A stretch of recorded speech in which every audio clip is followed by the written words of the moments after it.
It is People, Power, and Politics. Welcome back to Detroit's only nightly political talk show, The Pulse. Here to talk about the Detroit mayoral race and its impact on the entire state, Troy Mayor Ethan Baker and Chaldean American Chamber of Commerce President Martin Manna. It's good to see you both. Thanks for joining us here today on The Pulse. Full disclosure, I asked Martin to come on the show tonight because I was actually speaking at an event today where I interviewed both the mayoral candidates in Detroit, Mary Sheffield and Pastor Kinloch, at the Chaldean Chamber event. They do this yearly, where they bring in candidates. Here's a look at some of what happened on stage today. You believe that there are two Detroits, a tale of two cities when it comes to downtown and the neighborhoods? I believe that there is no doubt that there's a lot of areas in Detroit, in neighborhoods, that have felt neglected.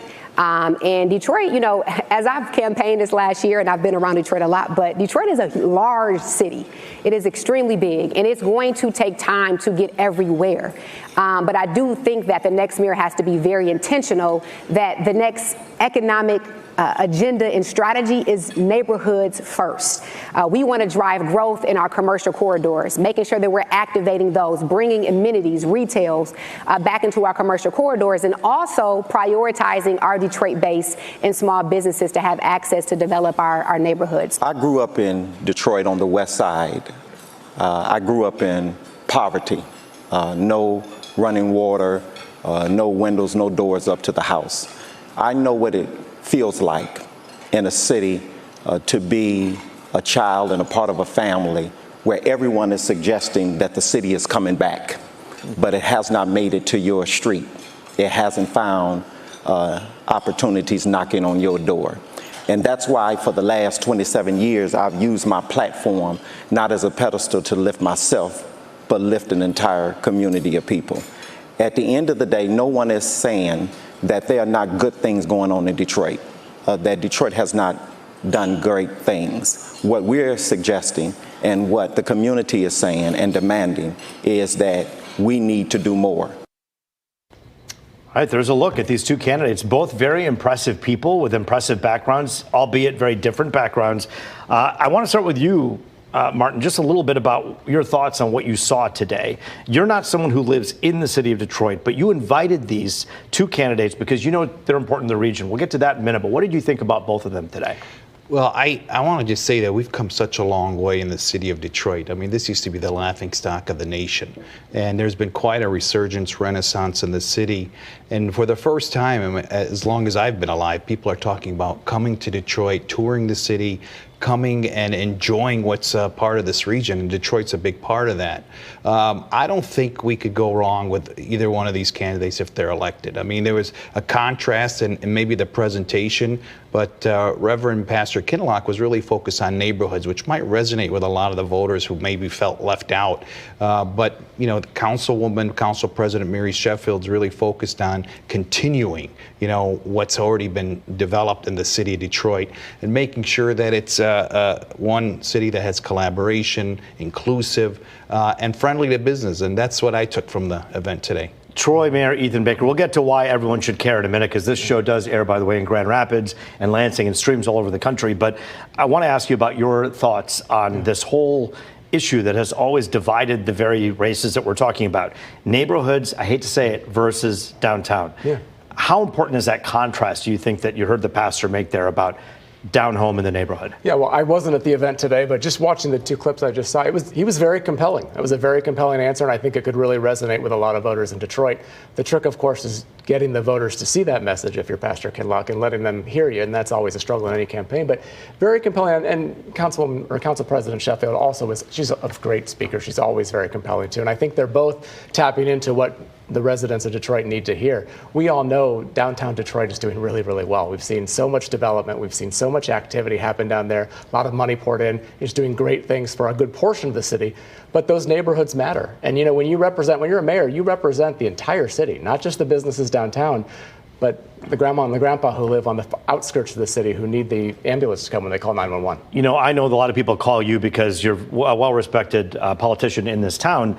But when you see something like this happen with fewer than 3 weeks left until Election Day, no one should take anything for granted. Isn't that something we learned in 2016? Yeah. Like, no one should just say this is a shoe-in for anybody because you don't know who's going to show up. That's the most important thing, right? Right. And, you know, people are already voting now. Absentee ballots have been out, and it's about turnout. These off-year elections, even in a bigger city like Detroit, the question is, who is voting? How are they really getting people to the polls? But things can change. 2.5 weeks left. Things can move really fast. And if you get a groundswell of support, all of a sudden word gets out that you're the candidate for neighborhoods. You're the one. I mean, that can get people to the polls and say, you know what? That's who I'm going to support. And because of Martin's event today, the things that were said on stage were written about in the Detroit News, Detroit Free Press, and elsewhere. Martin, why should someone who's watching on the other side of that phone or that camera, who's watching from Grand Rapids or Lansing or heck, Taylor or Troy or Allen Park, why should they care about who's mayor of the city of Detroit, in your eyes, as a business leader? Well, I think you look at the state of affairs here in Michigan, and we're losing relevance. Our population's declining.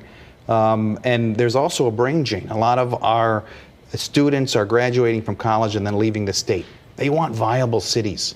They want to live in environments that are conducive to, walkability, cultural events, and that's what we have in the city of Detroit. When we're out in the neighborhoods, or we're out of town or in another country, we never talk about Michigan. We talk that we're Detroiters. A lot of us were born in the city, and we need a vibrant city.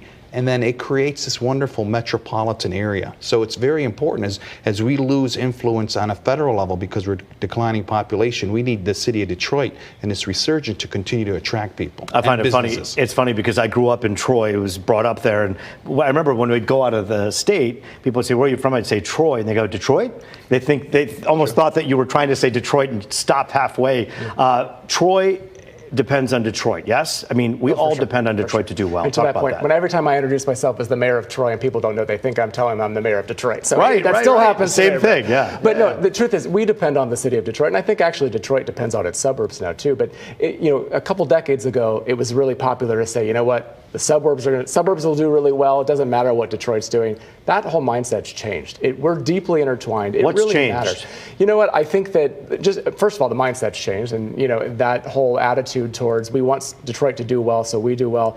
That starts with the individual leaders, and if they're thinking that, it happens. But I think it's really important for everybody throughout the state to understand that, like it or not, what people think of Michigan depends on how Detroit is doing. Because most people outside of the state, they really only think of Michigan as the city of Detroit. So we want Detroit to do well because that's what's going to bring interest and people and dollars back into our state. Even if someone doesn't like Mayor Mike Duggan personally for whatever reason, they cannot deny the last 12 years and the success and the trajectory of the city of Detroit. So Martin Manna, safe to say for 12 years, an entire bank of voters have essentially said, well, we know what we're doing here. And now there's a crossroads. Talk about that for a moment. Well, I think we should give credit to Mayor Duggan. He's kind of put a big wrench into this upcoming gubernatorial race because of his success, really, more than anything. And he ran on making sure that he'll stop the decline of population in the city of Detroit, and he's finally starting to reverse that. What we don't have in the city of Detroit, thank God, is what took place. So Mayor Duggan and Council President Sheffield really started this work relationship, this collaboration. It used to be the city council versus the mayor, and that really did not bode well for anybody in the city. I think people have learned from that. We need collaboration, whether it's with city council and whoever's elected, and also with the surrounding cities and suburbs. I mean, it's important that we start thinking like a region rather than Republicans or Democrats. Most people are in the center, either center right or center left, and we got to always get in the middle. We need compromise and collaboration. Those are two very important C's that go along with the success of any great region and city, and we hope people will follow that who are running for office. Martin, first time on the Pulse. Good to see you. Come back again. Come on. Yeah, come on. Let's do it again. I let it rip. Ethan Baker. Sorry. You know what? You don't have to yell. You don't have to yell at each other. Collaboration. You want to let it rip, Martin? Let's do it. Collaboration. Ready. Ethan Baker, thank you for your time as well. We appreciate you both. That is the Pulse for tonight. Thanks so much for joining us. I'm Roop. As always, it was great to be with you.